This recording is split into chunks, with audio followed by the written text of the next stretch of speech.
kasih. Malam. Terima kasih. Apa kabar? Terima kasih. Baik. Kita masih diberi kesempatan untuk bertemu malam ini dalam bulan Kitab Suci. Walaupun dengan virtual seperti ini, mari kita tetap bersyukur. Untuk selanjutnya, saya serahkan ke Ibu Cahaya, Bu. Silahkan Ibu dipandu. Baik, terima kasih. Selamat malam semua. Senang sekali ya bisa ketemu malam hari ini walaupun dengan segala keterbatasan, tetapi pasti hatinya penuh sukacita karena kita lama banget nggak ketemu kan. Amin. Amin. Ya aminin aja ya. Ya, amin. Ya, kita malam hari ini akan mengambil tema. Sebetulnya ada 4 pertemuan dan kita ini ngambil pertemuan ketiga, tapi karena kita nggak mengaitkan dengan pertemuan ini, kita kaitkan dengan tema besarnya aja. Kita akan sedikit merefleksikan tentang bagaimana sih menjadi umat yang berbela rasa. Bela rasa itu kan suatu kata yang sudah sangat sering banget kita dengar, tapi mungkin kita bisa merefleksikannya lebih jauh malam hari ini bersama teman-teman kita dan bersama dan di dalam diri kita juga masing-masing. Kita akan memulai pertemuan kita malam hari ini dengan tanda kemenangan Kristus dalam nama Bapa dan Putra dan Roh Kudus. Amin. Kasih karunia, rahmat dan damai sejahtera dari Allah Bapa dan Putra dan persekutuan dengan Roh Kudus senantiasa beserta kita. Sekarang dan selamanya.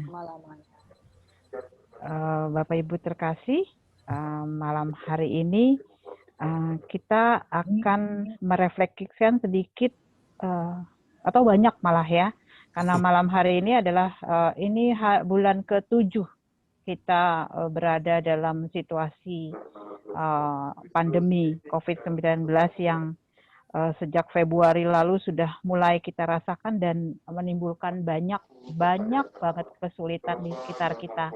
Bahkan kita sendiri pun mengalami banyak kesulitan di masa pandemi ini. Dan dampaknya itu tidak hanya dirasakan oleh lapisan tertentu, tapi semua. Dan puji Tuhan, kalau mau ngomong soal bela rasa, kalau mau ngomong soal rasa solider, bangsa Indonesia itu kita baca sendiri ya, bahwa bangsa Indonesia itu memang punya rasa solidaritas yang tinggi, punya rasa bela rasa yang tinggi, karena kita juga selalu dalam budaya, dalam masyarakat kita mengembangkan budaya itu. Jadi bukan hal yang asing sebetulnya bagaimana bela rasa itu tumbuh, seperti yang kita alami ya sama-sama. Kalau dengar ada yang susah sedikit, pasti cepat nih kita langsung bergandengan tangan melakukan sesuatu. Mereka butuh apa, kita nyumbang sesuatu. Gitu. Mereka memerlukan apa, kita menyumbang sesuatu. Misalkan ada yang kebakaran di satu tempat, gitu. Langsung kan, kita langsung dari mulut ke mulut aja tuh kita bisa menghimpun begitu banyak bantuan, dan itulah kepedulian kita sebagai umat Kristiani. Apalagi pandemi yang mendunia sementara ini yang kita alami. Tentu lebih banyak hal, lebih banyak tindakan yang kemudian dilakukan oleh kita masing-masing dan kita secara berkelompok. Sebelum kita memasuki bagaimana kita memahami landasan kitab suci dari gerakan solidaritas dan bela rasa ini, bahwa berlandaskan dari kitab suci, dari bacaan yang akan kita baca, bela rasa itu sudah sejak gereja perdana muncul, dan jemaat Kristiani selalu mengupayakan keadilan dengan cara memupuk rasa solidaritas di antara mereka. Dan Yesus sangat menghargai hal ini. Kita bisa lihat nanti dari bacaan yang kita baca bersama-sama. Sebelum kita merenungkan kitab suci, marilah kita berdoa bersama, doa pembuka. Allah Bapa yang Maha Pengasih, kami bersyukur atas pertemuan kali ini, di mana kami diberi kesempatan untuk merenungkan sabda-Mu. agar lebih memahami dan pada waktunya melaksanakan apa yang telah Engkau firmankan dalam kitab suci. Penuhilah kami dengan berkat-Mu, sehingga kami bergerak untuk hidup lebih adil kepada semua orang tanpa memandang suku, agama, ras, ataupun golongannya. Demi Kristus, Putra-Mu, Tuhan dan pengantara kami, yang bersama dengan Dikau dalam persatuan Roh Kudus, hidup dan berkuasa Allah sepanjang segala masa. Amin. Baik, kita akan dengarkan bacaan yang menjadi bahan permenungan kita malam hari ini. Silakan Cici untuk dibacakan.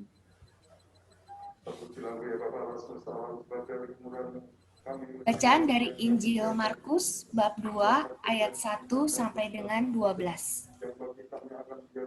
Orang lumpuh disembuhkan. Kemudian, sesudah lewat beberapa hari, waktu Yesus datang lagi ke Kapernaum, tersiarlah kabar bahwa ia ada di rumah. Maka datanglah orang-orang berkerumun, sehingga tidak ada lagi tempat. Bahkan di muka pintu pun tidak. Sementara ia memberitakan firman kepada mereka, ada orang-orang datang membawa kepadanya seorang lumpuh, digotong oleh 4 orang. Tetapi mereka tidak dapat membawanya kepadanya karena orang banyak itu. Lalu mereka membuka atap yang di atasnya. Sesudah terbuka, mereka menurunkan tilam, tempat orang lumpuh itu terbaring. Ketika Yesus melihat iman mereka, berkatalah ia kepada orang lumpuh itu, "Hai anakku, dosamu sudah diampuni." Tetapi di situ ada juga duduk beberapa ahli Taurat. Mereka berpikir dalam hatinya, "Mengapa orang ini berkata begitu? Ia menghujat Allah. Siapa yang dapat mengampuni dosa selain daripada Allah sendiri?" Tetapi Yesus segera mengetahui dalam hatinya bahwa mereka berpikir demikian. Lalu ia berkata kepada mereka, "Mengapa kamu berpikir begitu dalam hatimu? Manakah lebih mudah? Mengatakan kepada orang lumpuh ini, dosamu sudah diampuni? Atau mengatakan, bangunlah, angkatlah tilammu dan berjalan?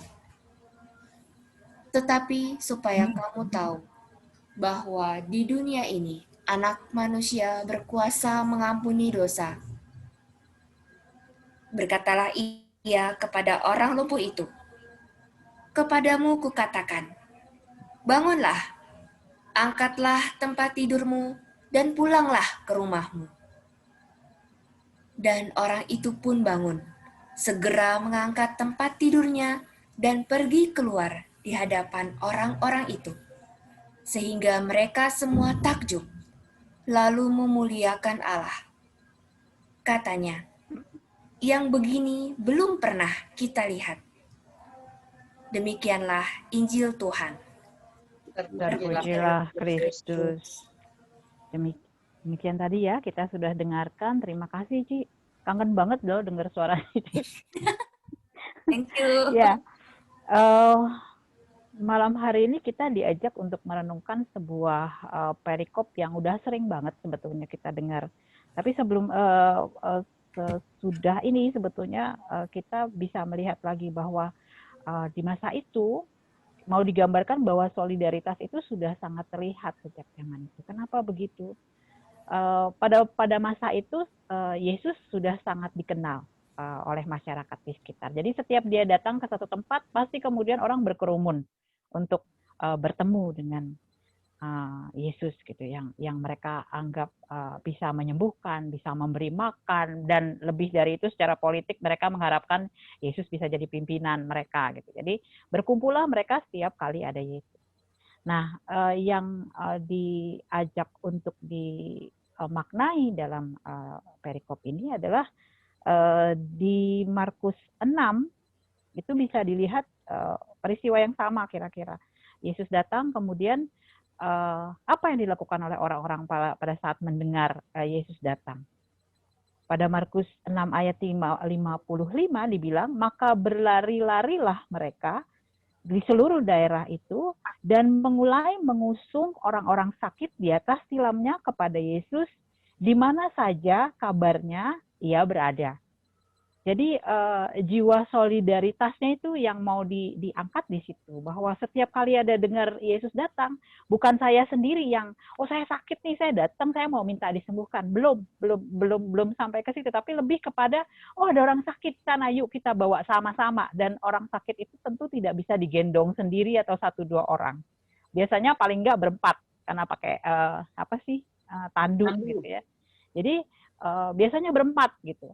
Kan 4 orang itu kan 4 isi kepala yang berbeda-beda sebenarnya gitu kan. Tapi mereka kemudian bisa dengan solidaritas yang tinggi ngangkat. Berlarilah mereka bertemu untuk masuk. Dan biasanya Yesus kan di lapangan nih. Entah kenapa kali itu dia di dalam ruangan gitu. Yang begitu penuh orang dan semua tertutup gitu. Nggak ada jalan lagi orang bisa masuk ke situ gitu kan. Dari bacaan yang tadi kita bisa dengar bahwa mereka yang aktif berbela rasa itu belum tentu menghadapi sesuatu yang mudah. Kalau mau berbuat baik, kalau mau berbela rasa, kalau mau bersolider, belum tentu gampang gitu. Karena tiba-tiba mau masuk, pintunya penuh, tertutup gitu sampai nggak bisa jalan lagi. Mungkin kita bisa refleksikan, itu orang kok nggak mau ngasih jalan ya gitu kan. Ya mungkin itu salah satu dari bagaimana kita merefleksikan itu pada diri kita pada saat kita melakukan solidaritas, entah tindakan apapun bersama teman-teman. Akhirnya dengan susah payah harus naik nih ke atas. Dan kita bisa gambar gak gampang loh, di sini cuma gambarnya cuma 1 kalimat. Tetapi kalau kita bayangkan ceritanya, dia harus naik dulu ke atas, gotong orang, buka atap gitu. Dan atap itu kan kalau dibuka bukan 1 lapis biasanya ya, ada lapis-lapisannya gitu yang sampai akhirnya bisa menurunkan si lumpuh tadi ke depan Yesus gitu ya. Dan yang menarik lagi itu bahwa pada saat dia turun di depan Yesus itu juga nggak diceritakan lagi nih si keempat orang itu kemana gitu kan, yang sudah berhasil menurunkan temannya ke depan Yesus gitu. Hanya diceritakan orang-orang yang bawa orang sakit dan digotong, terus nggak dijelaskan juga tuh orang-orang siapanya, saudaranya apa siapanya gitu, nggak diceritain gitu ya. Tapi yang kita mau kita diajak untuk memahami adalah kemudian kita juga bisa ngelihat si sakit gimana tuh sebetulnya. Si sakit itu pasrah, mau aja dibawa, atau dia sebetulnya nggak mau gitu. Jadi kondisi si sakit itu kenapa kemudian pada saat Yesus menyembuhkan, Yesus cuma bilang imanmu menyembuhkan gitu kan. Jadi emang dari mana kita lihat dia menunjukkan imannya gitu kan. Kita harus akhirnya kita mau merefleksikan ini gitu kan, bahwa yang aktif kan adalah orang-orang yang membawanya gitu. Tapi apakah si sakit kemudian mau terbuka hatinya gitu, mau dengan rendah hati mau menerima, dibantu. Jadi yang ingin diajak kita untuk direfleksikan adalah bahwa kalau kita bersalah, saya baca perikop ini sebetulnya saya merefleksikan ini, saya ingat cerita di BKS tahun lalu tentang Raja Daud yang melakukan kesalahan itu. Kenapa dia selamat gitu? Kenapa dia bisa diselamatkan dan dosanya diampuni? Itu karena dia dengan rendah hati mau dibawa, mau diajak gitu, mau menerima orang lain untuk mengingatkan dia, membawa dia kepada kepada kesembuhannya gitu. Jadi bahwa kemudian orang itu pasif tapi kok tiba-tiba diampuni dosanya gitu, ya itu karena kepasifannya dia justru membuka hatinya, membuka dirinya untuk dibantu oleh orang lain gitu. Mungkin kan ada orang yang udah dibantu marah lagi gitu ya, nggak mau lagi, susah lagi gitu kan. Saya pernah ngalamin sendiri, saya beliin obat untuk orang yang sakit, tapi kemudian dibilang, emang dikira gue nggak punya duit ya buat beli. Bukan itu sebetulnya maksudnya, tapi kadang-kadang kita mencoba merefleksikan apa yang kita lihat dalam sekitar kita itu seperti itu. Gitu. Kesulitan, hambatan yang dihadapi oleh orang-orang itu ternyata tidak mematahkan semangat. Dan tentu saja perjuangan orang-orang yang membawa orang sakit itu juga dinilai sangat besar imannya oleh Tuhan gitu. Jadi hasilnya Yesus menghargai iman mereka juga, baik iman si sakit atau iman dari keempat orang membawa orang sakit itu. Iman dan usaha yang gigih ternyata mengatasi semua rintangan yang dihadapi. Nanti kita lihat bagaimana kita merefleksikan ini dalam kehidupan kita sehari-hari ya. Selalu ada jalan keluar kalau kita percaya dan nggak menyerah, gitu ya. Tuhan Yesus pasti akan segera mengabulkan permintaan dari mereka yang dengan rendah hati memang mau datang ke sana, kepadanya, gitu ya.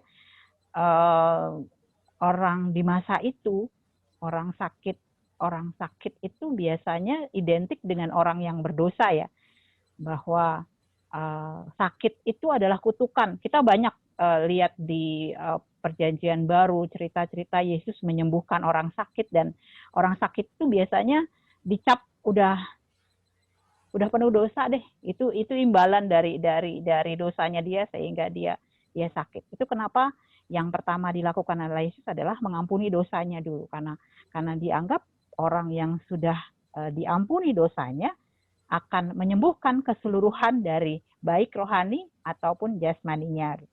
Dan sesudah orang itu bangun dan bisa mengangkat tilamnya, terus pergi berjalan keluar di hadapan orang-orang yang hadir itu, bisa membawa orang untuk merefleksikan bahwa untuk sampai kepada pengampunan itu, untuk sampai pada kesembuhan jiwa, kesembuhan badan kita memerlukan orang lain, dan bahwa orang lain juga mau mengakui itu. Tapi tidak semua rupanya orang lain mau mengakui itu.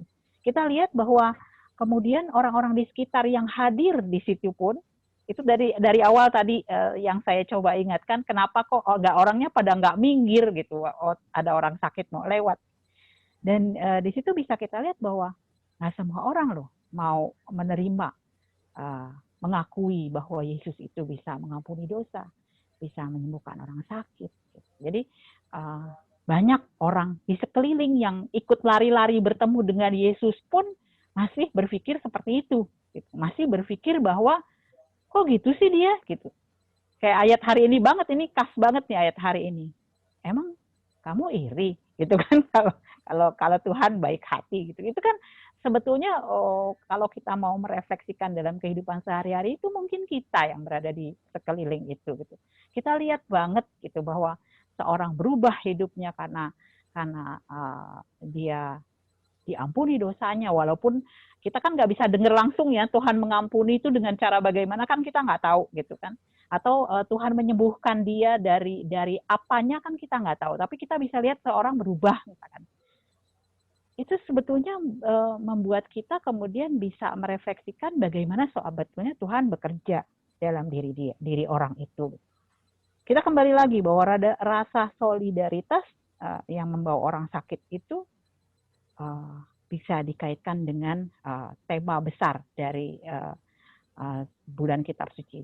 Bagaimana kita menjadi teman yang adil buat orang yang membutuhkan bantuan dan orang yang berkebutuhan khusus juga. Bagaimana kita berlaku adil, khususnya kepada mereka yang tidak bisa menolong dirinya sendiri.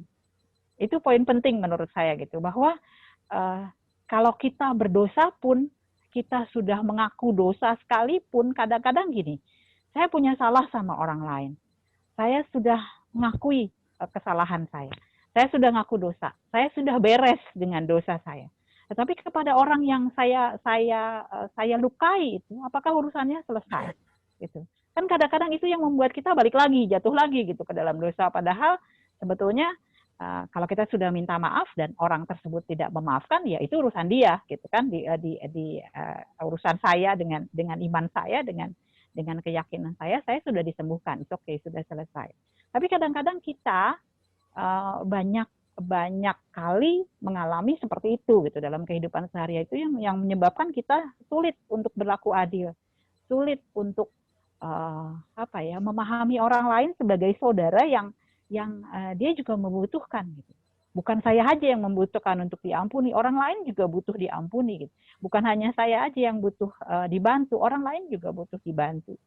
Jadi dari kisah-kisah di atas itu kita diharapkan semakin diteguhkan ya, bahwa sebagai orang beriman kita perlu saling menolong, kita perlu saling terbuka satu sama lain, bahwa dengan rendah hati membiarkan diri kita dibantu gitu, bahwa pengampunan dosa itu juga tidak datang sendiri. Kita berbuat baik juga nggak bisa kita lakukan sendiri gitu. Berbuat baik itu kan nggak bisa kita lakukan untuk diri kita sendiri. Kita harus melakukannya untuk orang lain. Dan biarlah itu dinilai oleh orang lain untuk melihat apakah itu perbuatan baik yang sudah kita lakukan dan itu memperoleh berkat gitu. Jangan kita ngukur sendiri gitu. Kadang-kadang kan kita nih jeleknya kita ngukur sendiri nih. Saya udah bantuin orang nih hari capek banget gitu, hujan-hujanan nganterin bantuan gitu kan. Terus berarti saya berhak atas penyembuhan. Pengurangan satu strip aja dari dosa saya misalkan. Kan bukan gitu caranya gitu. Jadi kita diajak untuk merefleksikan bahwa kita lakukan aja deh apa yang terbaik, seperti yang diajak oleh bacaan hari ini, bahwa kita melakukan sesuatu yang baik, sesuatu yang berbela rasa kepada orang lain, dan kita melakukannya itu secara komunal, kita nggak melakukannya sendiri gitu, bahwa orang lain juga membutuhkan kesempatan untuk melakukan perbuatan baik. Ada ya orang yang mampu gitu dalam kondisi, tetapi dia nggak punya akses, nggak punya jalan untuk melakukan hal-hal yang baik gitu. Dan semangat ini diharapkan sebetulnya tidak luntur. Kalau saya ngelihatnya jauh dari luntur ya, terutama di musim pandemi ini malah semakin tergugah nih, hari demi hari semakin banyak orang yang muncul bela rasanya gitu, muncul solidaritasnya dalam komunitasnya atau dengan teman-teman sejawatnya gitu, bahwa kemudian itu adalah jati diri kita sebagai umat Kristiani. Yes, kita harus mengakui itu. Jadi bukan sebagai orang Indonesia yang penuh dengan semangat gotong royong, semangat kebersamaan, semangat keadilan, tetapi sebagai umat Kristiani kita juga punya modal yang sama. Kita punya semangat yang sama yang menjadi jati diri kita. Dan itu memang sudah terlihat. Biasanya gini, begitu ngelihat ada bakso, kalau dilihat mereknya, oh pantes orang Kristen sih. Itu di satu sisi membuat kita juga bangga bahwa identitas kita terbaca ternyata gitu. Dari tindakan-tindakan itu orang bisa lihat bahwa kita menjalankan apa yang diajarkan kepada kita. Nah ini sedikit bahan untuk membangun refleksi kita masing-masing, dan kemudian saya mau ngajak nih Bapak Ibu, Mas, Kakak, Cici, Adik semuanya untuk berdasarkan perikop di atas gitu, bagaimana sih kita merefleksikannya dalam kehidupan kita sehari-hari gitu. Bagaimana orang lumpuh dan orang banyak tadi kemudian mengatasi halangan-halangan yang ada di depan mereka untuk sampai kepada Yesus gitu. Terus apakah ada kepentingan pribadi yang dibawa, contohnya oleh 4 orang ini punya kepentingan pribadi nggak sih dia untuk dengan melakukan itu? Terus kita diajak juga untuk merefleksikan apakah itu juga kita melakukan sesuatu itu dengan pamrih tertentu. Terus apa juga yang bisa kita perbuat kalau kita menghadapi orang yang tidak berdaya, dia nggak bisa menolong dirinya sendiri gitu, kecuali kita bantu. Dan tentu saja hal tersebut kita sering temui di mana aja gitu, di dalam kehidupan kita sehari-hari, di tempat kerja, di rumah, di tempat komunitas kita berkarya. Banyak sekali kadang-kadang orang mengalami kesulitan, terutama sekarang ini gitu ya.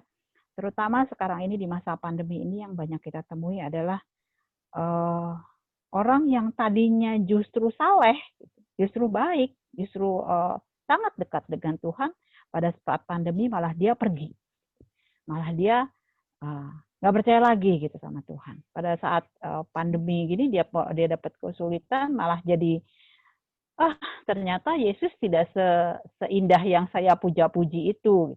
Banyak kita temui situasi-situasi seperti itu. Dan apa yang bisa kita refleksikan, bisa kita pelajari, bisa kita sharingkan di sini berkaitan dengan hal-hal tersebut. Saya mengajak Ibu Bapak, teman-teman semua untuk berbagi, kita menceritakan apa yang sudah kita alami berkaitan dengan konteks di atas. Silakan. Ada yang mau sharing?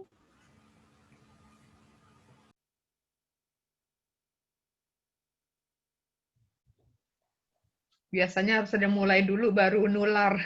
Iya, betul. Nunggu yang pertama ini. Halo Mbak Sri, Pak Rocky baru. Selamat ya. Oh, ada paroki tetangga. Iya.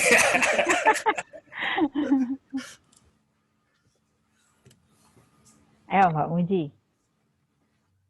Belakangan. Oh, ada yang mau duluan? Mencari ilham. Enggak dulu. Ayo Ci. Ci, tuh lu jangan menunjukkan. Gue follower lu. Lu memberi inspirasi lah. Ayo, duluan. Jawab. Lu duluan deh. Udah. Ayo, Pak Yosep. Tadi apa pertanyaannya Mbak? Sudah harapannya. Sharing. Sharing aja, refleksi tentang Sharing, Pak. tentang bela rasa ini loh. Mbak Sri. Ada Mbak Sri. Iya, muncul nih, padahal udah harusnya dikeluarin ya. Oh, Mbak Sri. Asik, nggak apa-apa. Boleh kan? Kadang-kadang nongol boleh ya, belajar. Iyalah. Kadang-kadang, yo ayo. Kan sudah dipisahkan. Tidak ada yang mampu memisahkan kita, Mbak. Oke, makasih. Ada yang mau mulai sharing?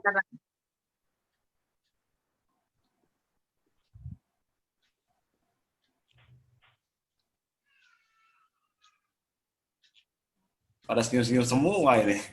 Ya, gimana sih nih? Ini enak nih kalau jadi fasilitator begini nih. Giliran orang semua senyum-senyum. Bagus nggak tidur? Kalau di lingkungan oma-oma pada tidur. Terus kita gimana? Bu Yosep bersuara dulu. Ya, itu udah bersuara. Sharing. Berjinah di antara wanita, ayo. Ada Pak Heldi juga, kok ada Pak Heldi. Mana berarti Pak Heldi dulu. Yang terakhir. Yang terakhir menjadi Oh pertama. iya, Pak Heldi. Yang terakhir mimpin doa. Pak Heldi, ayo Pak Heldi. Masih di itu. Yang terakhir jadi yang pertama. Iya, betul. Dua Injil hari ini. Pak Heldi masih di mute. Kok aku baru lihat dari ya, Mbak? tempat tidur ini. Iya, baru datang. Mantap. Minum obat teler.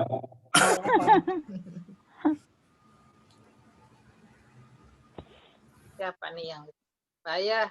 Yes. Kalau namanya orang sakit itu kan nggak hanya fisik ya. Yes. Bisa aja kan secara rohani juga bisa ya. Yes.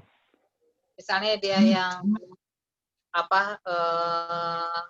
kurang percaya dengan doa, itu kan juga termasuk dia sebetulnya sakit rohani ya. Itu Bisa. Sehingga bukan kita nggak bisa bilang iya atau tidak, tapi bisa. Jadi karena ada orang yang hidupnya susah, terus kita arahnya banyak berdoa. Gue udah tiap hari berdoa, gak ada perubahan kok, ya gitu-gitu aja. Diajak doa, jadi udah gak mau.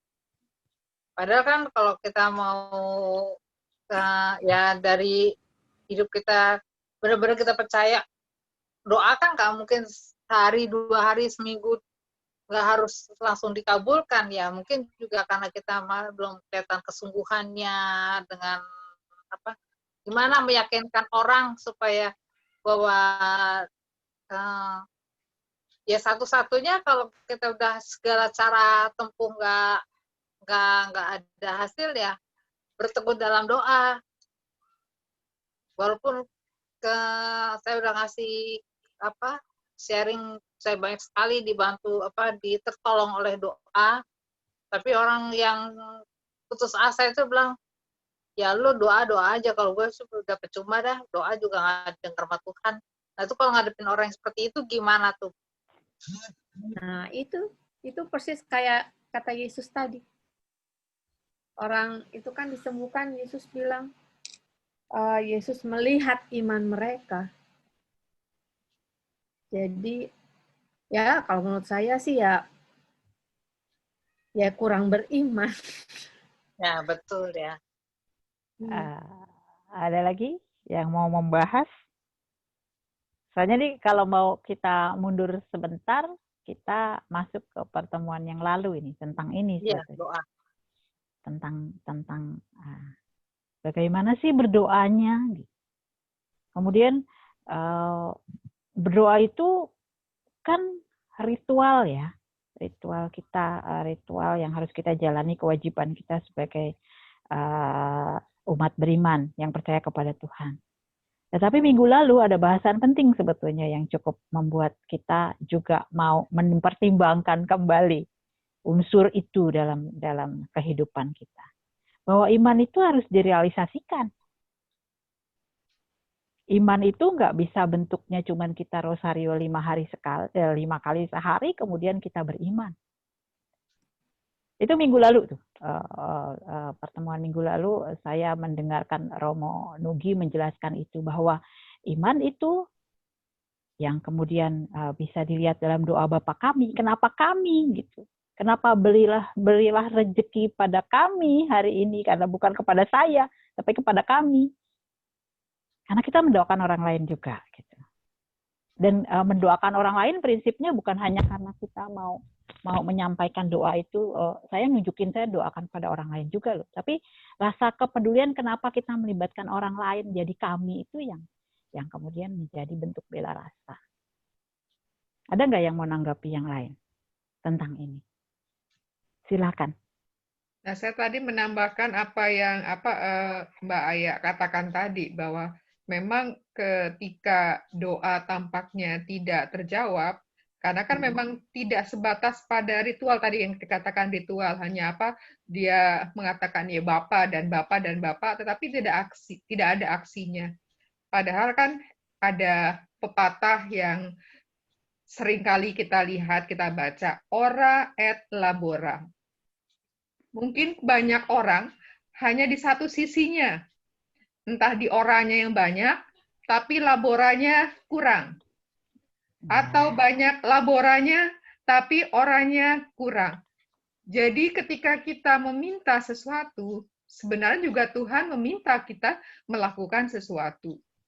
Saya ingat itu ketika dulu masih ada Romo Van Leeuwen itu, saya mau ujian lalu saya datang kepada Romo berkati saya mau ujian. Baik, saya berkati, tetapi tetap harus belajar. Diingatkan bahwa doa itu juga harus dibarengi dengan usaha. Misalkan Tuhan berilah saya kesabaran. Nah itu justru kita akan menghadapi peristiwa-peristiwa di mana kita dilatih untuk bersabar, kita mampu. Itu kemudian tadi seperti Bu Vega katakan, ya memang dalam doa itu unsur yang utama adalah iman. Beriman, artinya ketika kita berdoa menyerahkan semuanya kepada Tuhan. Karena mungkin saya sendiri juga kadang-kadang berdoa, tapi kadang-kadang ada kadang ada ketidakyakinan gitu loh. Bener nggak sih doa saya dikabulkan? Jadi kadang-kala kita sudah meminta, tetapi masih memikirkan lagi, iya nggak sih ya, ini dikabulkan atau enggak. Jadi menurut saya doa itu pertama adalah bukan sekedar ritual, tetapi bahwa ada keseimbangan antara apa yang kita mohonkan dan apa yang kita mohonkan itu juga kita lakukan, kita usahakan. Dalam arti kita untuk mewujudkan apa yang kita mohonkan itu. Karena Tuhan memberi tugas kepada kita untuk apa?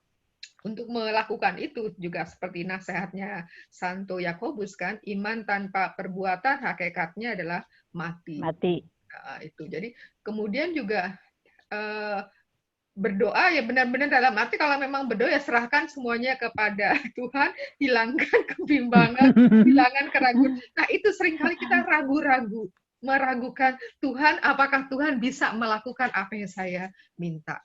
Kemudian juga diingat bahwa Tuhan itu pasti akan mengabulkan apa yang memang kita butuhkan dan itu adalah baik menurut Tuhan dan bukan menurut saya. Kalau itu apa yang saya yakini. Itu saja dari saya tambahannya. Ternyata banyak banget ya Mbak Esti ya. bahwa doa itu nggak sesimpel kita mengucapkan permintaan, kita duduk depan sakramen Maha Kudus, pokoknya saya bersimpuh duduk musruk di situ berdoa. Selesai di situ. Belum. Banyak itu yang tadi disebutin Mbak Muji tadi, banyak banget ternyata aspek lain selain kekusyukan kita beriman. Kekusyukan pasti nomor satu. Beriman yang tadi Mbak Muji bilang juga nomor satu ya. Kalau kita udah percaya, kita nggak usah bakar tuh buku minum airnya gitu kan. Ya karena kita yakin udah pasti bisa. Tapi itulah salah satu kelemahan manusia. Bahwa kemudian kita keluar dari, begitu kita tanda salib penutup, selesai doa, lupa kita tadi udah minta sesuatu sama Tuhan dan kita masih cari jalan lain. Kayak gitu kira-kira Mbak Hesti yang bisa kita ulas. Atau ada hal lain yang bisa disampaikan berkaitan dengan itu?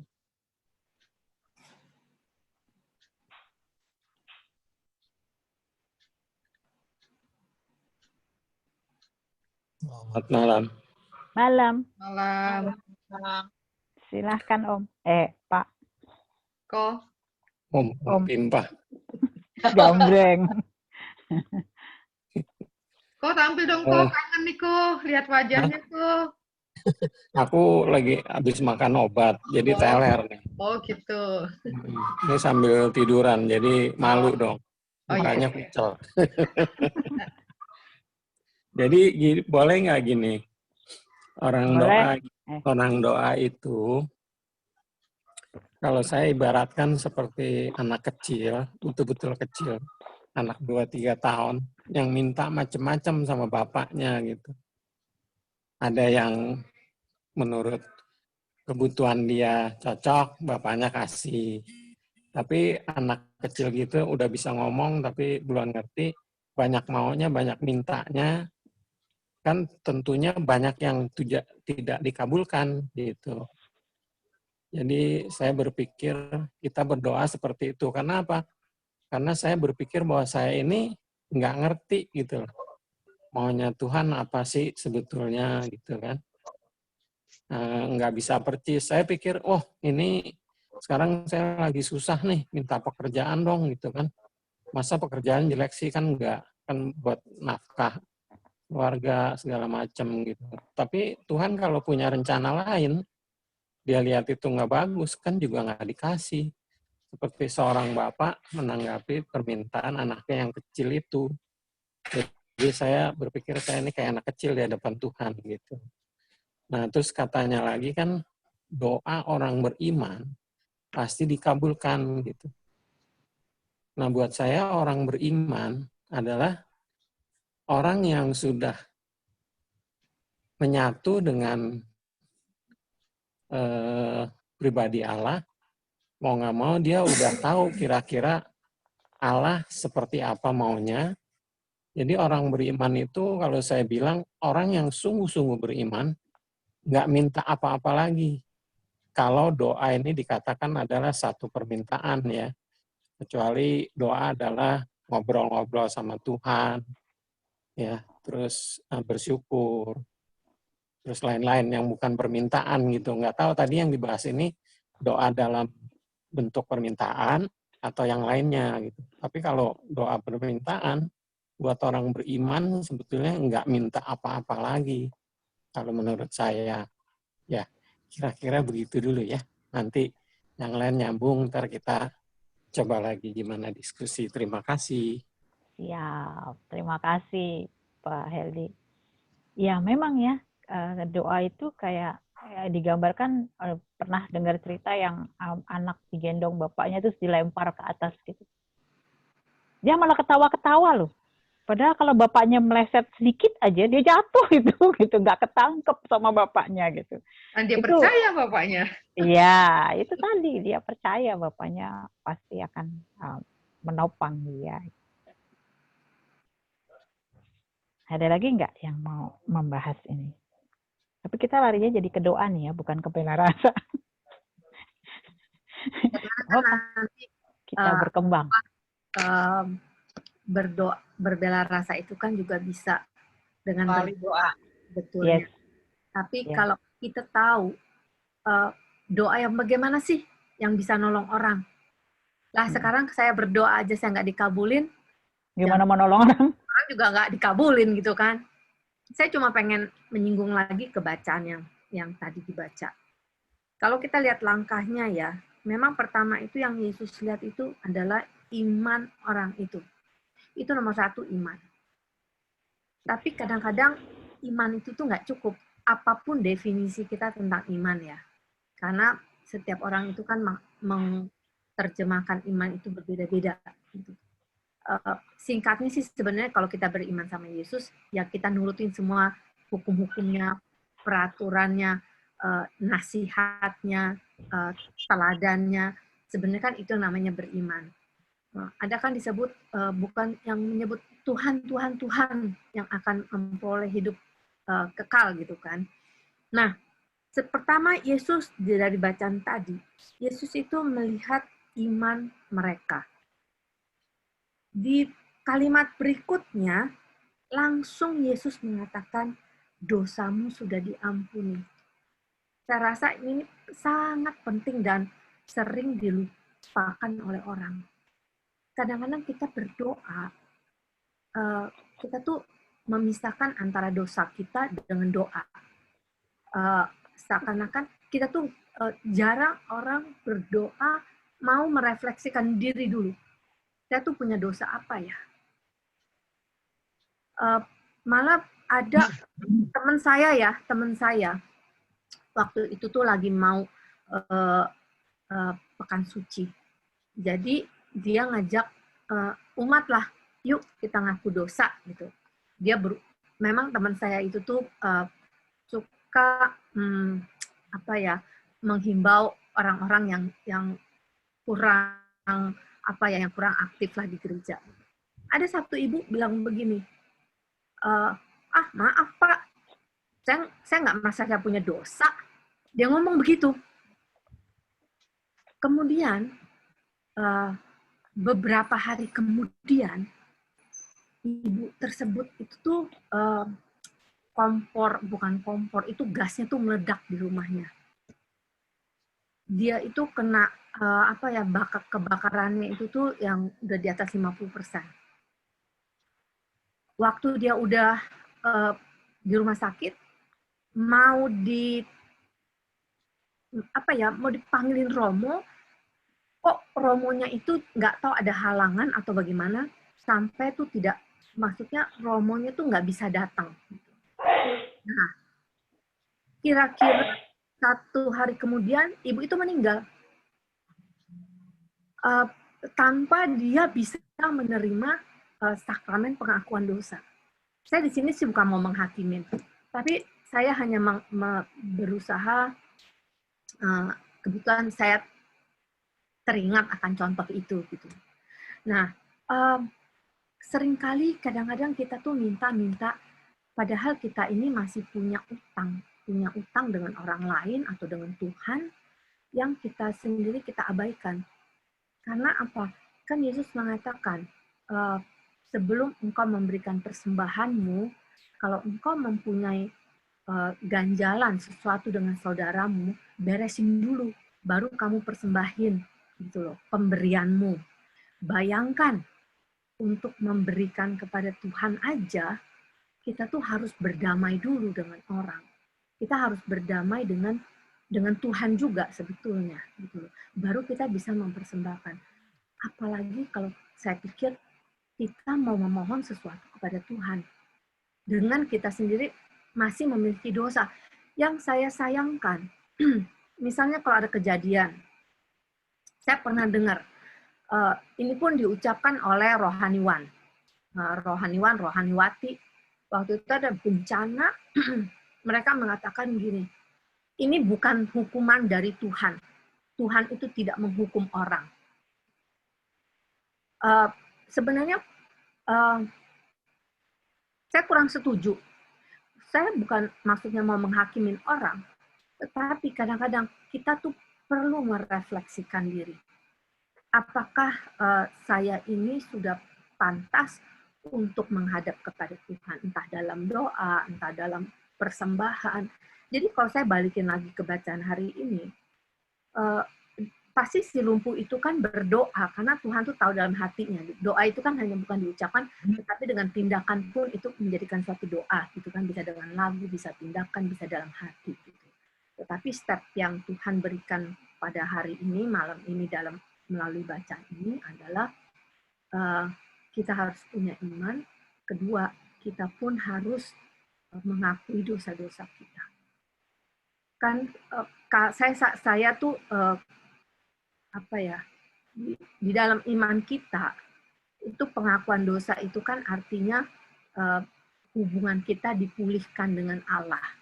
Kalau hubungan itu sudah dipulihkan, rahmat itu kan bisa datang tanpa ada halangan sebetulnya.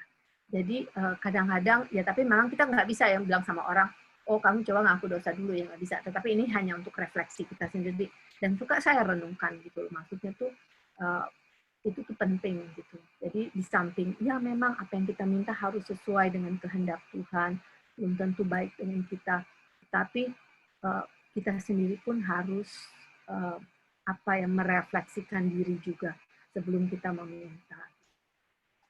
Mungkin itu saya tambahan. Ya, terima kasih Bu Vega. Itu membawa kita lebih jauh lagi tentang bagaimana kita memahami kehidupan iman kita ya Bu Vega ya. Bahwa banyak hal seperti tadi dikatakan juga oleh ayat dalam kitab suci yang kita baca tadi, bahwa orang yang si sakit itu dia diem aja, kita juga nggak tahu dia berdoa. Tapi dari keseluruhannya kita bisa lihat bahwa dia terbuka untuk dibantu. Dia terbuka untuk menerima orang lain, untuk memberikan. Dia mau aja digotong gitu kan biasanya. Mungkin kan bisa aja dia nolak, mungkin bisa aja kayak kita gitu mengalami. Mungkin aja bisa kita sebetulnya menutup hati kita untuk itu. Dan itu rupanya yang dilihat oleh Tuhan, bahwa keterbukaan hatinya, kerendahan hatinya untuk dibantu, untuk diingatkan oleh orang lain, untuk dituntun oleh orang lain untuk kembali, itu yang merupakan iman yang bisa membebaskan dia dari dosanya. Kira-kira seperti itu ya. Ada lagi? Kita masih punya 10 menit nih waktunya. Ada lagi yang mau sharing? Mbak ada dikit. Masih Boleh. lapar. Banyak juga boleh. Kalau saya perhatikan kisah tentang Yesus saja. Orang-orang yang di sekelilingnya aja seringkali memaknai perutusan Yesus dengan salah gitu. Umumnya kan orang-orang di sekitarnya dan juga orang-orang lain sampai saat ini fokusnya adalah duniawi. Kalau Yesus kan fokusnya surgawi. Jadi misalnya kenapa sampai Yesus menyampaikan tentang sengsaranya sampai 3 kali, tapi muridnya masih tetap nggak ngerti, terus permintaan Yohanes dan Yakobus tentang duduk di sisi kiri, sisi kanan, itu kan duniawi banget gitu. Nah, terus juga bacaan hari ini, Yesus sekali lagi fokus ke rohani, yaitu bahwa orang yang disembuhkan, dikatakan juga dosamu sudah diampuni. Tentunya karena imannya, seperti Mbak Ya bilang, dia kalau nggak beriman ya dia nggak mau digotong-gotong, apalagi sampai dibawa ke atas genteng segala. Jadi dia memang beriman gitu. Selain yang teman-temannya, tapi kan hari ini kita kan tentang bela rasa ya. Jadi teman-temannya itu yang gotong ceritanya yang berbela rasa. Nah kalau kita dalam berbela rasa kan juga yang sering yang kita perhatikan kebanyakan gitu, walaupun nggak selalu, adalah yang material. Misalnya dalam kesusahan ini kita ngasihnya, yuk kita bawain sembako, bantuin ini, bantuin itu gitu. Tapi soal kerohaniannya apakah ditanyakan, apakah diperhatikan gitu kan. Misalnya sembari ngasih sembako, tanya, kamu hari ini udah berdoa belum gitu. Kayaknya kita kalau ngasih sembako nggak begitu deh. Kira-kira begitu. Terima kasih. Ya. Silakan. Ada lagi?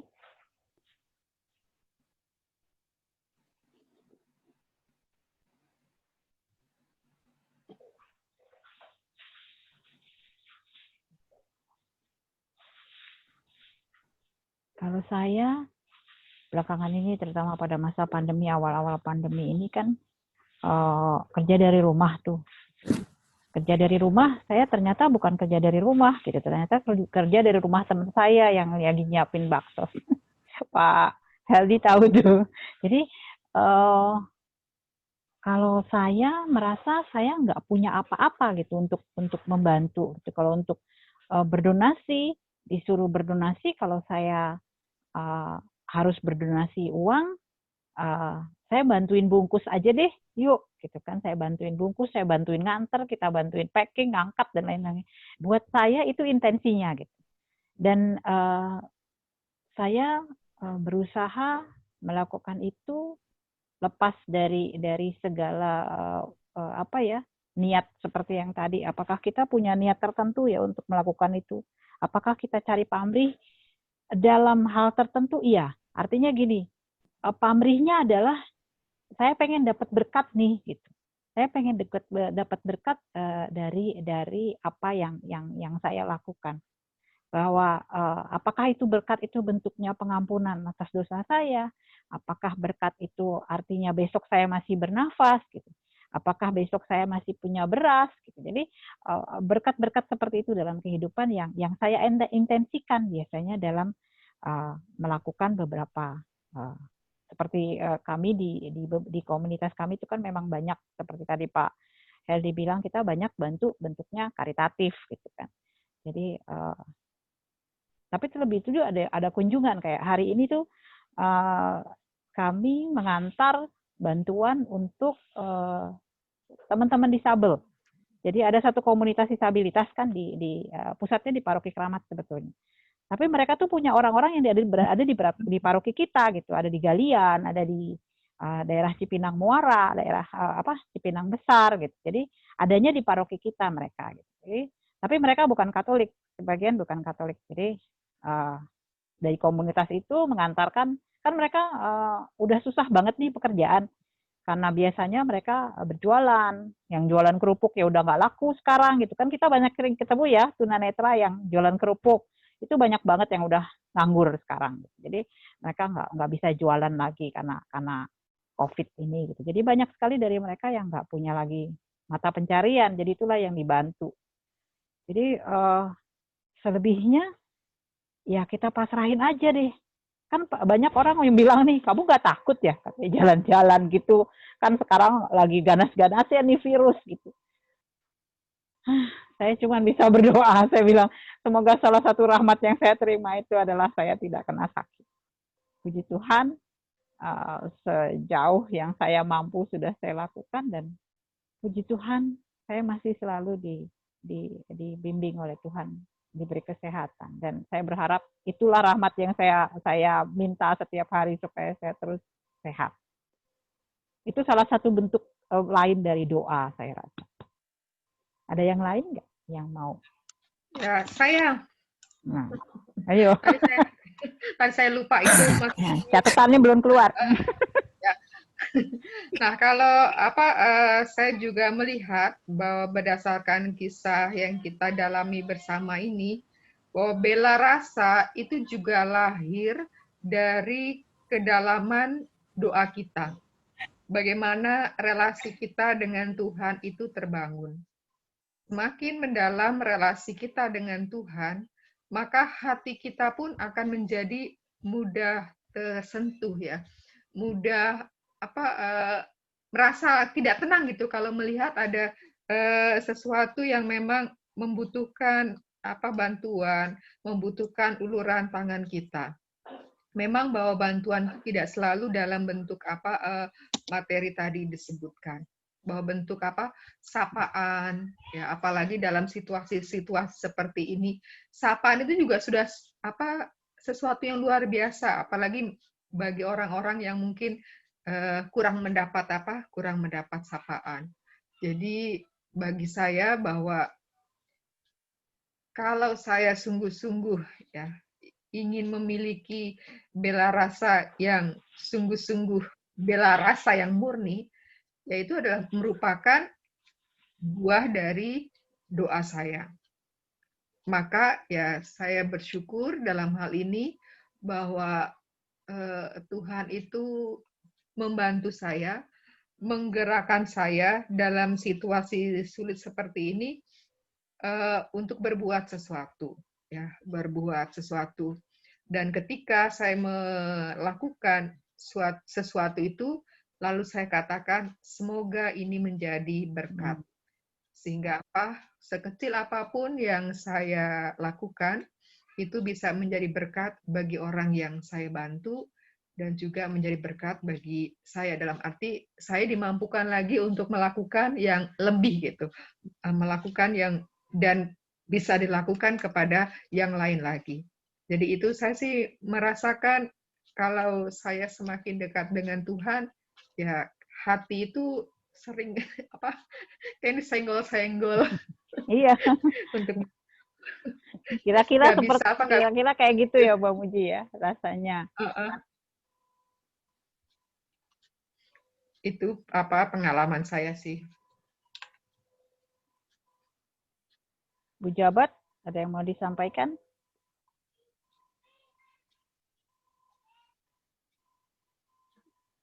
Saya ya. Oh ya, boleh. Yuk. Melihat dari bacaan yang malam hari ini kita dengar, ini sebenarnya bacaan pertemuan kita yang ketiga, itu memang sangat relevan dan saya bisa rasakan, terutama dalam keluarga kami. Ketika ibu saya sakit itu, saya memang sempat itu, saya memang tidak beritahukan dalam grup kita ini, di grup katekese, tetapi Mbak Cahaya pernah dengar juga entah dari mana gitu, pokoknya lalu dengan sigapnya memberikan intensi ya Mbak Cahaya tempo hari ya. Iya. Dan ini lalu dengan Bu Hesti juga memberikan mengirimkan intensi ke Samadi. Ini adalah tanda bahwa wujud dari bela rasa itu. Saya merasakan itu, bahwa ketika saya mengalami bahwa keluarga saya ada yang sakit, kemudian yang pasti pikiran itu kan fokus ke situ. Lalu bagaimana saya akan melakukan sesuatu? Saya bisa mengirimkan intensi memang ke tempat yang lain, tetapi kadang hanya satu titik saja. Padahal kayak gini, seperti tadi Mbak Muji katakan juga, doa itu menjadi hal yang penting. bela rasa dilakukan, tetapi juga doa itu menjadi kunci. Lalu dalam prosesnya memang ketika ibu saya sakit itu kemudian akan dilakukan yang namanya operasi, saya membayangkan itu umur sudah sepuh, sudah tua, kemudian akan dioperasi dalam situasi seperti sekarang ini, itu memang saya agak khawatir juga waktu itu. Tapi dengan doa, kemudian perhatian, ya dukungan doa itulah yang paling penting buat kami sehingga operasi itu berjalan dengan lancar. Dan apapun yang diberikan itu adalah sungguh bermakna bagi kami sehingga dalam perjalanan waktu ini ya masih terus dalam proses ya, meskipun masih sakit tetapi ya dukungan doa dari Bapak Ibu, teman-teman itu yang sangat menguatkan kami. Ya, sehingga hingga hari ini ibu saya masih bisa mengikuti lah gitu ya, bisa sehat meskipun masih lemah dan sudah tubuhnya sudah tidak bisa lagi beraktivitas seperti sedia kala, tetapi Tuhan masih memberikan kesembuhan lewat operasi itu. Ini adalah saya melihat bahwa wujud bela rasa di sini itu yang ditampilkan. Lewat juga orang-orang yang berada di tempat kami. Terus terang saja ketika kami merasakan bahwa dalam situasi seperti ini, saya mau hubungi dokter saja itu susah. Saya minta dokter untuk ke rumah, itu susah. Sangat susah. Saya mau minta Romo ke rumah juga agak susah untuk meminta sakramen perminyakan. Terus terang saya waktu itu juga sempat agak khawatir juga iya, kemudian gimana ya? Yang pasti bahwa ketika kita mau meminta supaya semuanya berjalan itu kan kadang memang relnya itu tidak mulus begitu. Maka kalau dikatakan ora et labora seperti tadi Mbak Muji katakan ya memang harus begitu prosesnya. Ketika kita berusaha, kita berharap, kita menyerahkan diri kepada Tuhan, pasti Tuhan akan menjawab itu lewat prosesnya.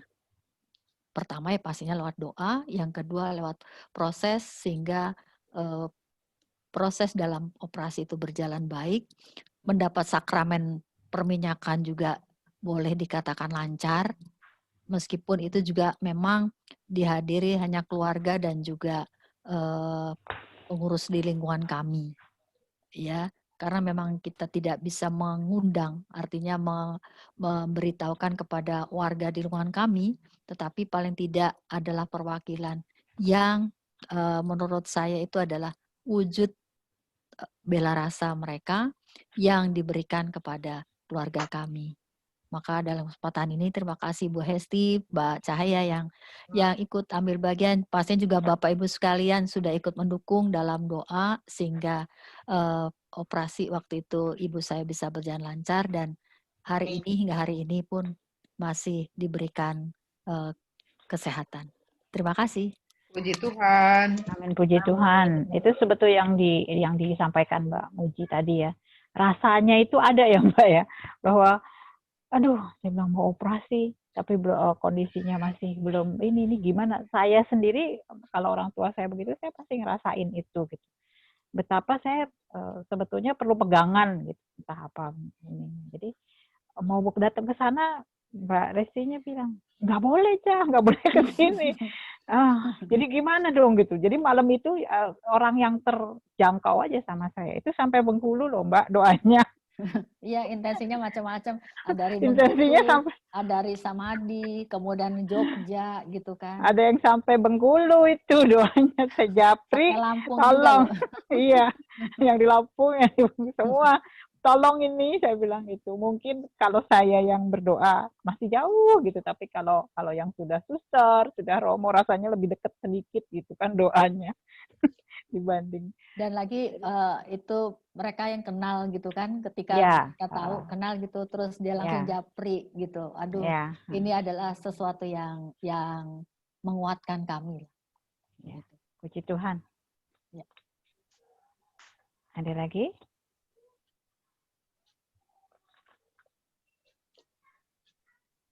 Ya, kira-kira sharing kita sudah sedemikian mendalam ya.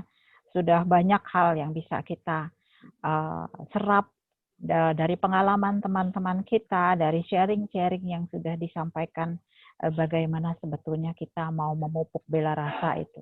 Jadi bela rasa bukan sekedar mengulurkan tangan, buka dompet, atau melakukan sesuatu, tapi lebih dalamnya adalah bela rasa dalam bagaimana bela rasa itu menjadi bentuk dari realisasi iman kita, gitu, bela rasa itu. Jadi kita melakukan bela rasa adalah sebagai bentuk dari bagaimana kita menjalankan iman kita, bagaimana kita menjalankan ajaran Tuhan sendiri, bukan di luar itu. Gitu. Itu lebih kita diajak panggilannya. Karenanya kita diajak untuk selanjutnya setelah titik ini, gitu, setelah kita mulai membuka diri untuk merefleksikan, membuka hati untuk memahami, walaupun mungkin masih sulit-sulit, masih belum sampai ke sana pemahaman kita, tapi kita diajak untuk merenungkan kembali semuanya secara pribadi, dan kita diajak kemudian merumuskan hal-hal apa yang bisa next kita lakukan dengan apa yang sudah kita refleksikan ini. Gitu. Jadi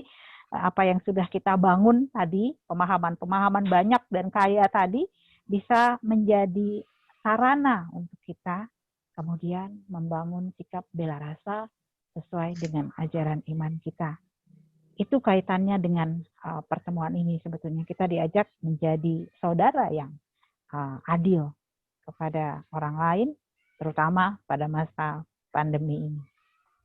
Baik, Ibu Bapak, kita sudah mencapai kedalaman sebuah refleksi tentang bela rasa, dan rasanya akan semakin indah apabila semua yang sudah kita kunyah tadi kita telan dan kita satukan dengan doa. Silahkan Mbak Muji. Baik, Mak. Saudara-saudari, mari kita hening sejenak. Kita memasuki bagian ke dalam doa umat. Nanti setelah saya membuka, silakan saudara-saudari yang memiliki intensi untuk didoakan. Tuhan Allah Bapa kami, di dalam diri Yesus Putramu, Engkau senantiasa menampakkan kemurahan hati-Mu, menampakkan hati yang mudah tersentuh ketika melihat situasi keseharian di mana membutuhkan belas kasihan-Mu. Tuhan, kami juga agar Engkau juga memberikan kepada kami hati yang penuh berbelas kasih. Dan kini, dalam keheningan batin kami, di dalam kebersamaan dengan saudara-saudari kami hendak menyampaikan kepadamu doa, ucapan syukur, permohonan untuk berbagai macam keperluan. Kami percaya Engkau selalu menyiapkan hati-Mu untuk menerima, untuk mendengarkan kami yang datang kepadamu.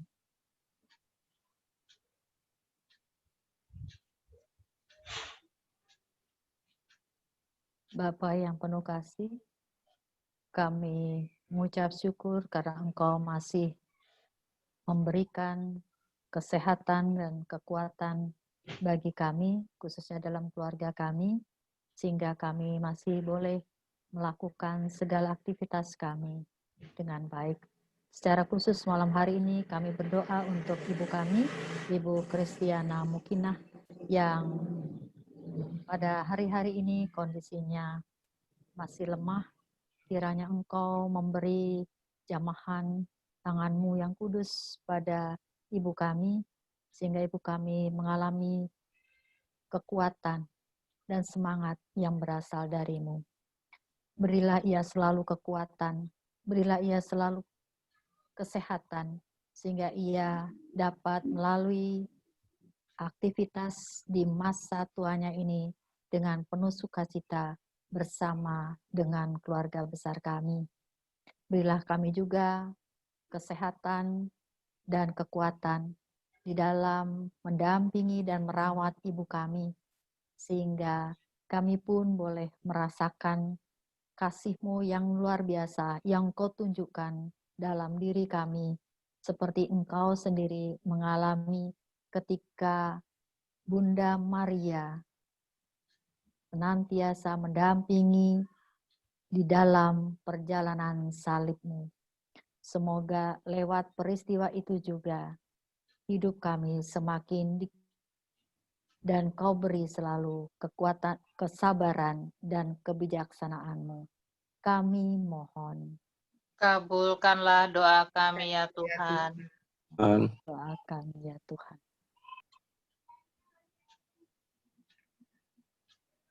Ya Tuhan, kami mohon istirahat kekal bagi Ibunda Romo Suwanto SCY yang Kau panggil menghadap Engkau. Engkau yang telah memberikan kehidupan kepadanya, Engkau pula yang telah mengambilnya. Tentu hal ini membuat duka bagi keluarga. Maka berikanlah penghiburan, penopangan yang datangnya dari Engkau sendiri bagi keluarga yang ditinggalkan, sehingga mereka tetap dapat melanjutkan apa yang menjadi cita-cita dari Ibunda. Kami mohon. Kabulkanlah doa kami ya Tuhan.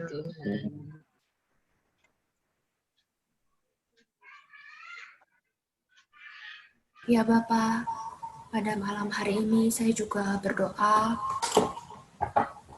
untuk tante saya, Ani Astuti, yang sedang mempersiapkan dirinya untuk operasi mata karena ada pendarahan di dalam kornea matanya. Semoga Engkau campur tangan ya Bapa dalam persiapan operasinya, sehingga segala sesuatunya dapat berjalan dengan lancar sesuai dengan kehendak-Mu. Tak lupa juga ya Bapa, pada kesempatan ini saya berdoa juga untuk sepupu saya Monik yang telah mengalami kecelakaan 2 bulan yang lalu. Semoga Engkau juga turut campur tangan atas kesembuhan Monik, sehingga Monik dapat kembali beraktivitas dengan baik, dapat kembali menekuni pekerjaannya maupun hobinya bersepeda, sehingga ia pun dapat menemukan kebahagiaan kembali setelah dari pasca kecelakaan yang ia alami. Bapak, di kesempatan yang baik ini pula saya tidak lupa mendoakan Merisa yang pada saat ini pasti saya yakin sangat sedih karena janinnya yang usia 6 bulan diketemukan meninggal dunia dalam rahimnya. Semoga operasi yang akan ia jalankan besok dapat berjalan dengan lancar. Semua para medis yang membantunya juga Engkau berkati, sehingga ia dapat pulih dengan segera dan dapat berkumpul kembali dengan keluarganya. Kami mohon.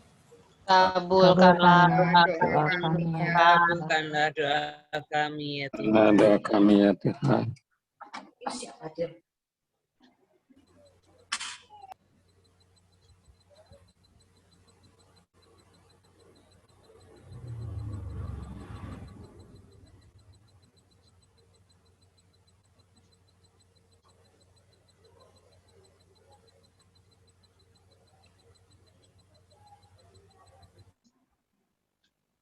Ya Tuhan Allah Bapa kami yang sungguh maha baik, demikianlah ungkapan isi hati kami yang kami sampaikan kepadamu karena percaya bahwa Engkau memiliki rencana yang indah kepada setiap pribadi. dan rencana itu adalah rencana keselamatan. Bantulah kami untuk hari demi hari memahami kehendak-Mu, sehingga dengan memahami kehendak-Mu itu, kami dapat menikmati hidup kami dengan penuh syukur, dengan penuh sukacita, dan ambil bagian untuk mewartakan belas kasihan-Mu. Tuhan, tambahkanlah kepada kami masing-masing iman, sehingga dengan iman yang Kau tambahkan kepada kami di dalam berbagai macam kesulitan, terlebih pada situasi saat ini, kami tetap mengandalkan Engkau sebagai segala-galanya bagi kami. Jangan biarkan kami kehilangan api harapan. Jangan biarkan kami menjadi lemah. Tetapi topanglah kami dengan kekuatan Roh-Mu, sehingga dalam berbagai macam situasi, kami tetap mampu bertahan, mampu berharap keselamatan yang datangnya dari Engkau sendiri. Segala permohonan, segala ungkapan syukur, kami haturkan kepadamu, dan kami yakin bahwa Engkau dengan sukacita selalu menyambut kami bila kami datang kepadamu untuk bercakap-cakap denganmu. Tuhan, kami persembahkan hidup kami persembahkan keluarga kami persembahkan kekhawatiran, kecemasan, dan ketakutan kami. Biarlah Engkau memberikan kami damai, terutama pada malam hari ini, sehingga dengan damai yang Kau berikan, kami dapat beristirahat dengan baik, untuk memulihkan segala kekuatan kami, sehingga esok hari kami Kau berikan kesempatan untuk mengabdi Engkau melalui pekerjaan, melalui karya, dan juga pelayanan kami.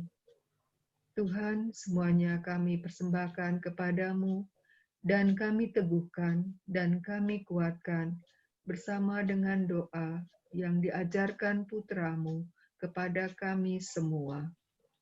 Bapa kami yang ada di surga, dimuliakanlah namamu, datanglah kerajaanmu, jadilah kehendakmu di atas bumi seperti di dalam surga.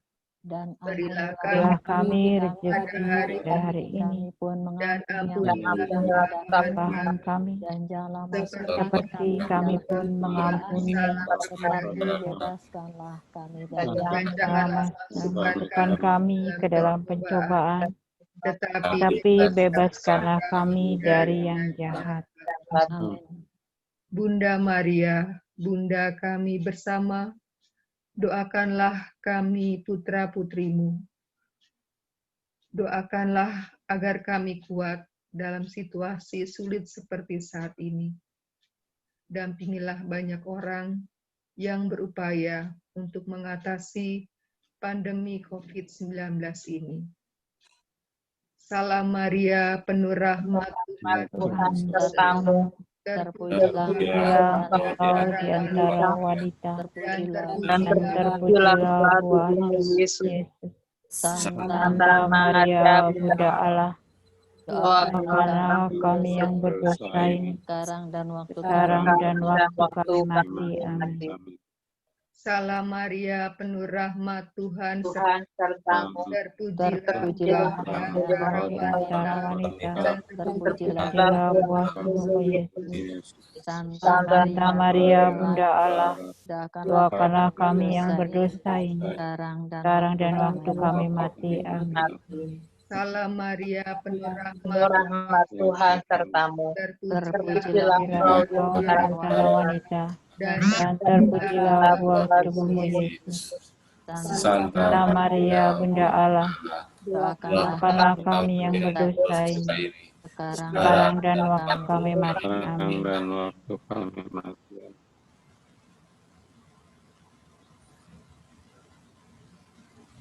Bapak Ibu terkasih, kita segera menutup pertemuan kita pada malam hari ini dengan mendoakan bersama doa penutup. Bapa yang Maha Kasih, terima kasih atas bimbingan-Mu dari awal sampai akhir pertemuan ini.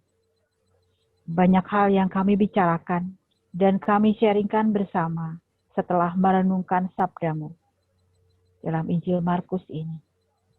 Berilah kami kemampuan agar dapat berlaku solider terhadap sesama kami, terutama bagi orang yang sakit dan berkebutuhan khusus. Dengan dasar solidaritas sebagai langkah awal, kami percaya akan menuju kepada tindakan berlaku adil. Demi Yesus Kristus, Tuhan dan pengantara kami, yang hidup bersatu dengan Dikau dan Roh Kudus, kini dan sepanjang segala masa. Amin. Tuhan beserta kita, Sekarang dan selama-lamanya. Semoga kita sekalian dilimpahi oleh berkat Allah yang Maha Kuasa, dalam nama Bapa dan Putra dan Roh Kudus. Amin. Terima kasih. Selamat malam. Selamat malam. Mbak Sri. Halo Mbak Sri. Mbak Sri. Ya, paroki baru nih. Iya, makanya dipisahkan ini. Sedih aku. Bukan dipisahkan, dikembangkan. Dikembangkan. Ketua seksi ya. Calon Om, calon. Calon gimana caranya kita ngomporin ya? Oh, salah. Calon kuat, calon kuat. Calon kuat, ketua seksi katekese. Ya, Halim. Bu Cahaya. Ngomong-ngomong, kita laporan sapa belum selesai ya? Aduh, tapi dengan kalian-kalian yang sudah lebih di Vero. Kenapa Bu Jabat? Tadi Bu Jabat ngomong apa ya? Bu Cahaya. Yes. Terima kasih banyak ya Ibu. Oh, ya. Bersedia memandu malam ini. Terima kasih Pak Heldi. Terima kasih semuanya. Terima kasih atas kebersamaan kita. Semoga hari ke hari kita semakin menjadi anak Tuhan yang berbelah rasa. Amin. Amin. Pak Heldi, sapa malam ini saya kirim ya Pak.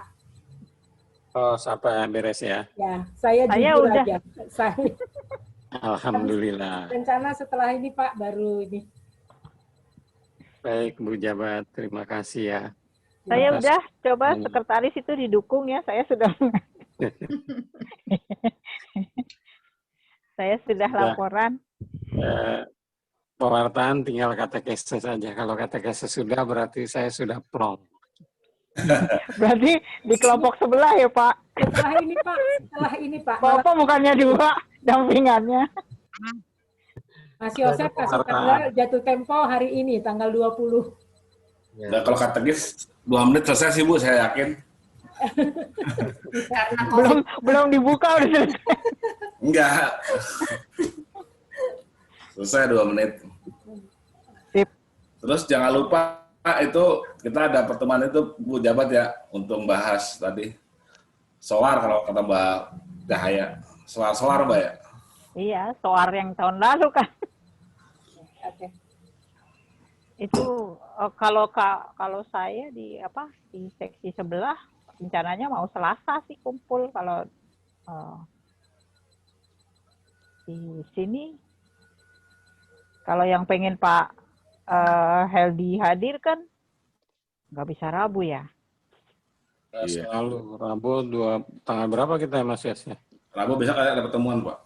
Besok ya. Iya. Hari Selasa ada 2 pertemuan juga. Saya PGKP sama SKK persiapan MRT online. Atau kalau misalkan lebih sore gitu mungkin bisa, kalau teman-teman. Kalau di tempat saya kan kerja semua, jadi harus malam gitu kan. Tapi kalau yang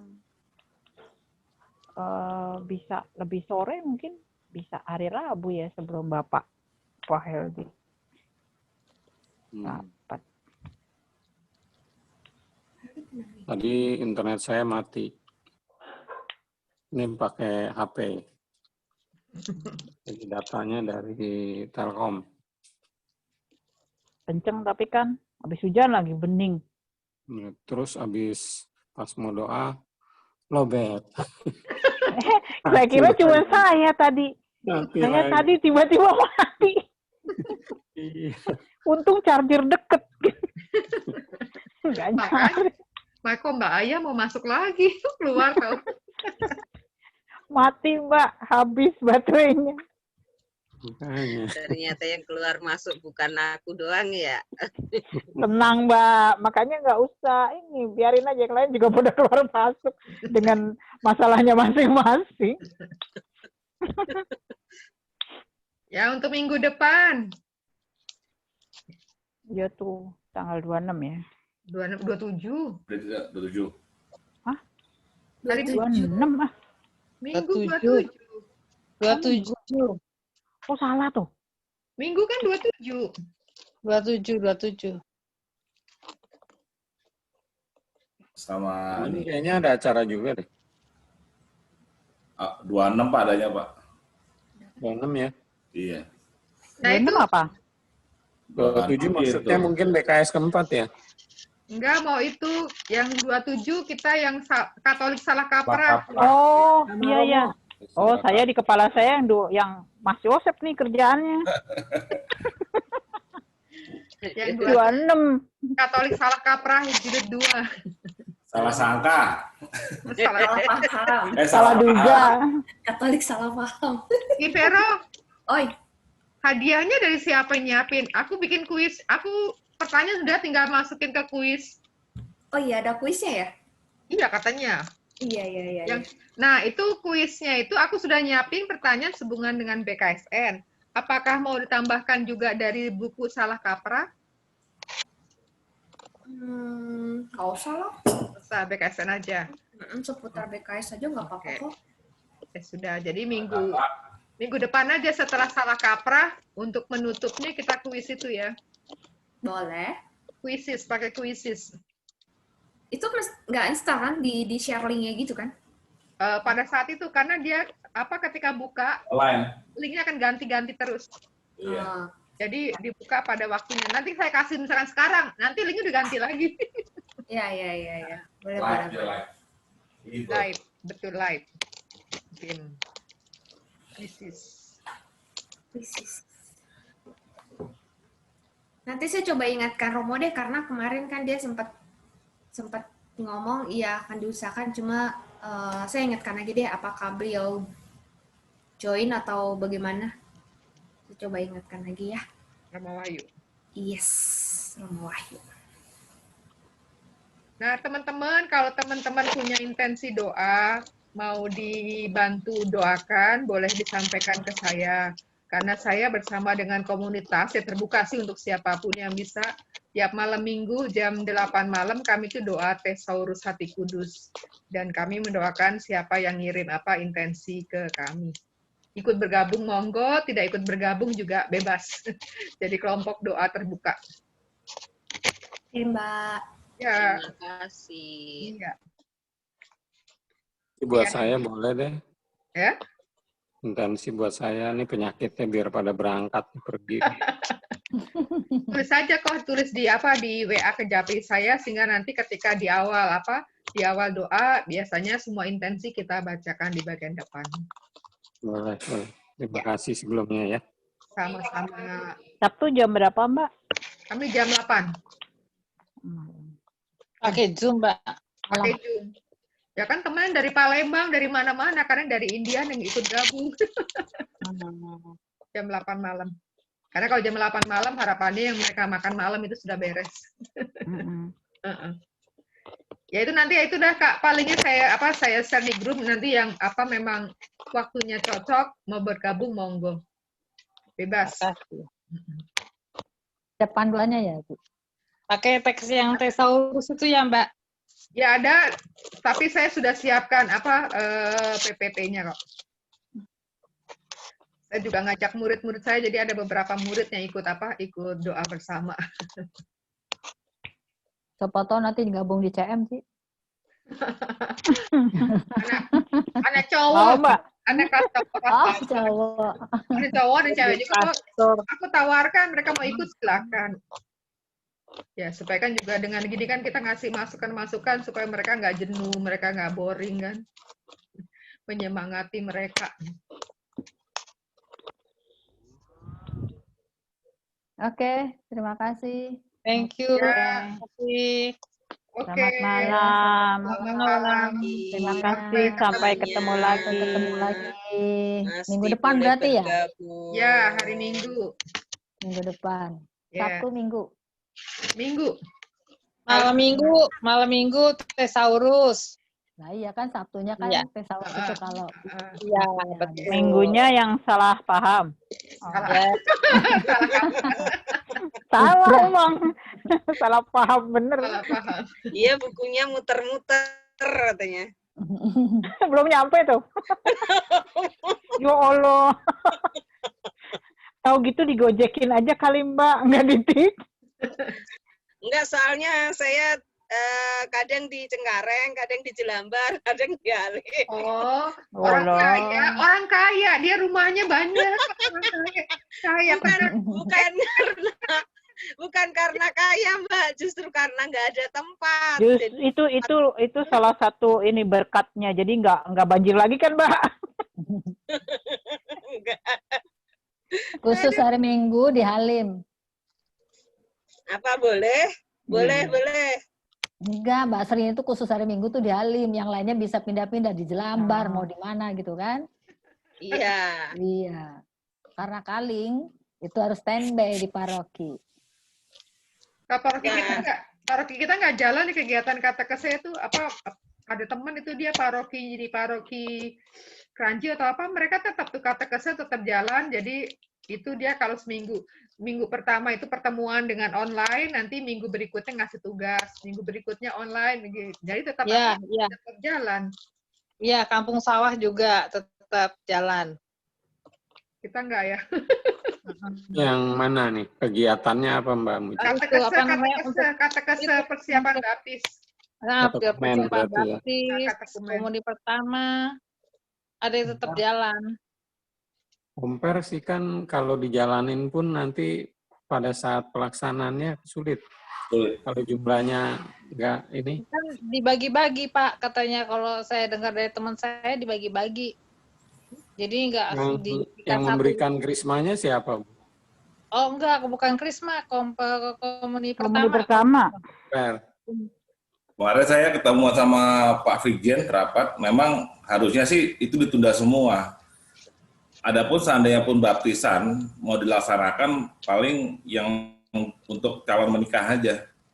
Itu pun dengan beberapa pertimbangan. Harus izin Romo Paroki ke Romo Vigjen. Jumlahnya juga nggak boleh lebih dari 30 kan? Iya memang. Usianya. Kalau pemberkatan boleh ya? Apa Mbak? Perkawinan. Pemberkatan. Bisa Perkawinan dengan izin khusus. Iya. Jadi setiap ada pasang calon menikah atau di Antonius, Romo Mario ngirim ke Kuskupan, calon A mau nikah di sini boleh nggak gitu. Persurat jadinya. Saat ini sudah 2 kali di paroki kita dapat izin khusus. Tapi orangnya terbatas. Tetap 30 itu ada ya. Penegasan dari Vigjen bahwa kegiatan hanya tertentu saja yang boleh. Katekese termasuk yang belum boleh ya Mas Yosef ya? Iya, belum boleh. Kemarin ada dari salah Pak Paroki ngeyel itu, kami sih udah mau baptisan ini. Gitu. Ya sudah nanti pas paroki hubungi saya gitu. Hubungin Romo Vigjen. Iya. Sama sekarang kayaknya yang lagi agak naik lagi urusan tentang izin Romo ini ya. Saya dengar bahwa kan kalau orang nggak boleh misa, terus sekarang nih kesininya banyak kemudian orang yang mengadakan misa-misa sendiri kan, ulang tahun kah atau apa, gitu. Termasuk perminyakan. Itu kayaknya jadi ada ketentuan baru lagi soal itu, soal romo-romo yang kan. Karena ternyata kalau mereka kesulitan dengan prosedur di paroki, nyari romo yang kenal, yang apa, kemudian jadi banyak hal, banyak yang dilanggar gitu. Betul, Mbak. Itu sebenarnya kemarin juga jadi catatan dari Romo Vigan itu. Bahwa tidak boleh romo selain romo paroki memimpin kegiatan di parokinya selama ini. Karena harus ada izin. Karena apa? Sebenarnya nanti kalau nanti ini, saya lagi belajar aplikasi Bela Rasa nih. Kalau sudah diketok palu, misalnya paroki Dracana harus running Bela Rasa, sekecil apapun kegiatan romo di lingkungan itu harus tercatat di Bela Rasa.